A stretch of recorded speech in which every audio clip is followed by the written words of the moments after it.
Hello, hello, hello. Wave at the camera, please. Hello. Thank you. So, 3 months, too long.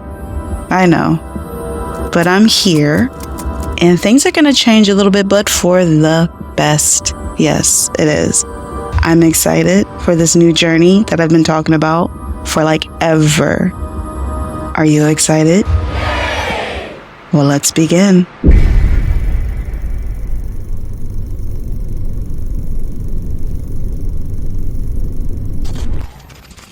Lily. Lily Palmer was not quite 4 when she experienced what her doctors would later call an acute onset of sensory hallucinations. This photo taken by Lily's mother, Annette, on Halloween night, 1952, purportedly captures the arrival of her disorder. Lily and her Filipino nanny were setting out for a round of trick-or-treating when the child suddenly screamed and began to claw at her eyes. It was some time before she was calm enough to speak, but when asked what she saw, Lily repeatedly spoke about things crawling in her eyes. Several days later, while unsupervised in her bedroom, Lily punctured both of her eyes with one of her mother's knitting needles.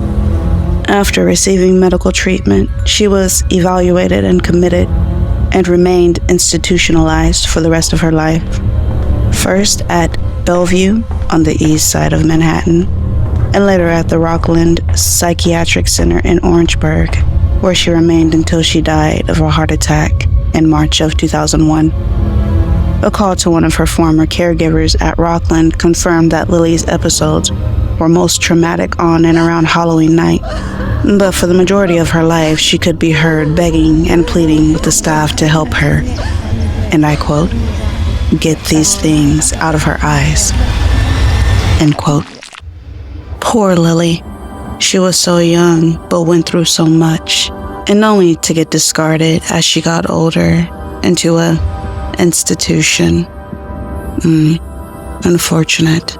But, not to change the subject, if you like what you've heard thus far, go ahead and give a little like you like.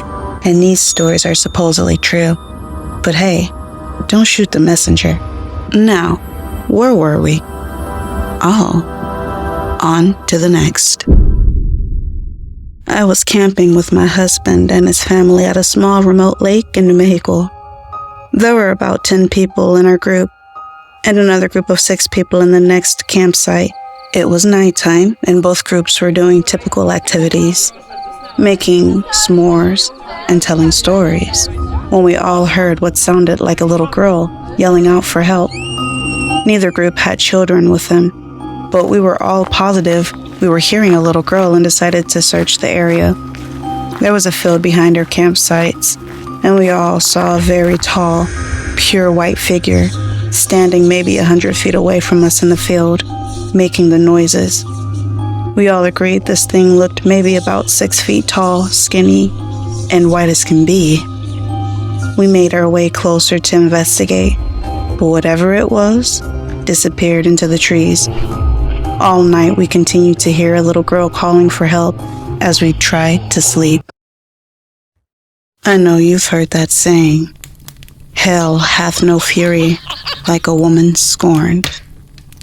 And this is just one example. After we moved into our home, we were told a woman had died there at the hands of her abusive husband.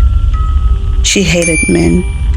My dad would wake up with scratches all over himself, and whenever my brother was mean to my sister or I, he would have scratches on him as well. Well, one day, my brother hurt our sister. He hit her with something. When he woke up later that night, he had a horrible bloody nose. The day we moved out, my brother accidentally broke his twin's arm trying out a wrestling move. He swears that he would have perished that night if it wasn't our last in the house.